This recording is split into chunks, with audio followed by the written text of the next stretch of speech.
Hi, ഞാൻ Nawaz, B school ഇൻ്റർനാഷണലിൻ്റെ central കോർഡിനേറ്ററാണ്. യഥാർത്ഥത്തിൽ നമ്മളിവിടെ കൊടുക്കുന്ന പ്രോഗ്രാം ഇൻ്റർനാഷണൽ കരിക്കുലവുമായി ബന്ധപ്പെട്ടാണ് എന്ന് വേണം നമുക്ക് പറയാം.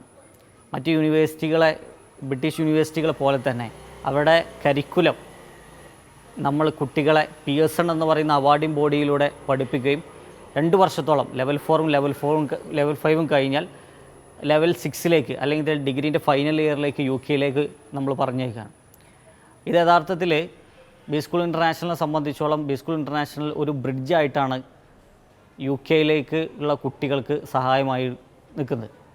അതുകൊണ്ട് തന്നെ ഈ കോഴ്സ് എടുക്കാൻ ആഗ്രഹിക്കുന്ന കുട്ടികൾ, അവർ വിദേശത്ത് പോകാൻ ആഗ്രഹിക്കുന്ന കുട്ടികളാണ് ഏറ്റവും കൂടുതൽ നമുക്ക് എൻക്വയറി ആയിട്ട് വരുന്നത്. സ്വന്തമായി ബിസിനസ് തുടങ്ങുക, സ്വന്തമായി സ്റ്റാർട്ടപ്പ് തുടങ്ങുക എന്നുള്ള ആഗ്രഹങ്ങളോട് വരുന്ന ഒട്ടനവധി കുട്ടികൾ നമ്മുടെ സ്ഥാപനത്തിലുണ്ട്. രണ്ടാമത്തെ ഒരു കാര്യം, ഇതിൻ്റെ ഏറ്റവും വലിയൊരു കോമ്പറ്റൻസ് എന്ന് പറയുന്നത് ഇതിൻ്റെ സിലബസാണ്. മറ്റുള്ള ഇന്ത്യൻ സിലബസിനെ അപേക്ഷിച്ച്, ഇന്ത്യൻ യൂണിവേഴ്സിറ്റി സിലബസിനെ അപേക്ഷിച്ച് നമ്മളെ സംബന്ധിച്ചോളം നമ്മൾ ഒരുപാട് റെഫറൻസുകളാണ് നമ്മൾ കുട്ടികൾക്ക് കൊടുക്കുന്നത്. ഒരു ഫോർമുലേറ്റഡ് ആയിട്ടുള്ള അല്ലെങ്കിൽ സ്ട്രക്ചറായിട്ടുള്ള ഒരു ടെക്സ്റ്റ് ബുക്കിനപ്പുറത്ത് നിന്ന് കുട്ടികൾ ഒരു ഓപ്പൺ റെഫറൻസിലേക്ക് പോവുകയും കേസ് സ്റ്റഡിയുമായി ബന്ധപ്പെടുകയും അതേപോലെ തന്നെ അവർ ലോകത്തിലുള്ള വ്യത്യസ്ത കമ്പനികളുമായിട്ട് പഠിക്കുക ചെയ്ത് ഇതിനോട് തന്നെ അവർക്ക് കിട്ടുന്ന ഏറ്റവും വലിയൊരു കഴിവെന്ന് പറഞ്ഞാൽ സ്വന്തമായിട്ടുള്ള അവരുടെ ഒരു അനാലിസിസ് അവർക്ക് സിലബസിലൂടെ കിട്ടുമെന്നുള്ളതാണ്. ബി സ്കൂൾ ഇൻ്റർനാഷണൽ 15 വർഷത്തോളമായിട്ട് എക്സ്പീരിയൻസ് ചെയ്യുന്നതും അതേപോലെ തന്നെ കുട്ടികളിൽ നിന്ന് നമുക്ക് കിട്ടുന്ന ഫീഡ്ബാക്കും ആ രൂപത്തിലാണ് എന്നുള്ളതാണ് ഏറ്റവും വലിയ സവിശേഷത.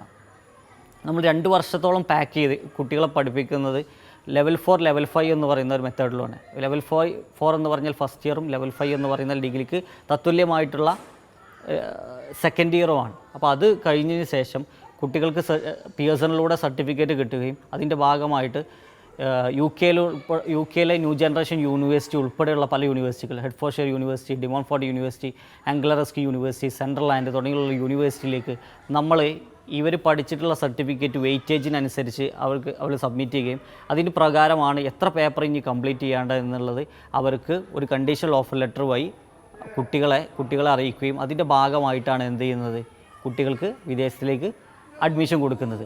യഥാർത്ഥമായിട്ട് ഏറ്റവും വലിയ ഇതിൻ്റെ ഒരു കോമ്പറ്റീറ്റീവ് അഡ്വാൻറ്റേജ് എന്ന് പറഞ്ഞാൽ കുട്ടികൾക്ക് ഏറ്റവും ലോ കോസ്റ്റിൽ പഠിക്കാൻ പറ്റുന്ന ഒരു കാര്യമാണ്. ഏറ്റവും ലോ കോസ്റ്റിൽ കുട്ടികൾക്ക് എന്ത് ചെയ്യുക, ഫസ്റ്റ് ഇയർ സെക്കൻഡ് ഇയറും ഒരു 15 ലക്ഷമോ 20 ലക്ഷമോ ഒക്കെ ഇയർലി കൊടുക്കേണ്ടത് വളരെ തുച്ഛമായിട്ടുള്ള, അതിൻ്റെ ഒരു 10% ഒരു 20% വളരെ തുച്ഛമായ ഫീസിൽ കുട്ടികൾ പഠിക്കുക എന്നുള്ളതാണ് ഏറ്റവും വലിയൊരു അഡ്വാൻറ്റേജ്. അത് നമുക്ക് ഈ മലബാറിൽ നിന്ന് അല്ലെങ്കിൽ തന്നെ കോട്ടക്കൽ നിന്ന് നമുക്ക് കിട്ടുന്നു എന്നുള്ളതാണ് ഏറ്റവും വലിയ സവിശേഷത എന്ന് പറയുന്നത്.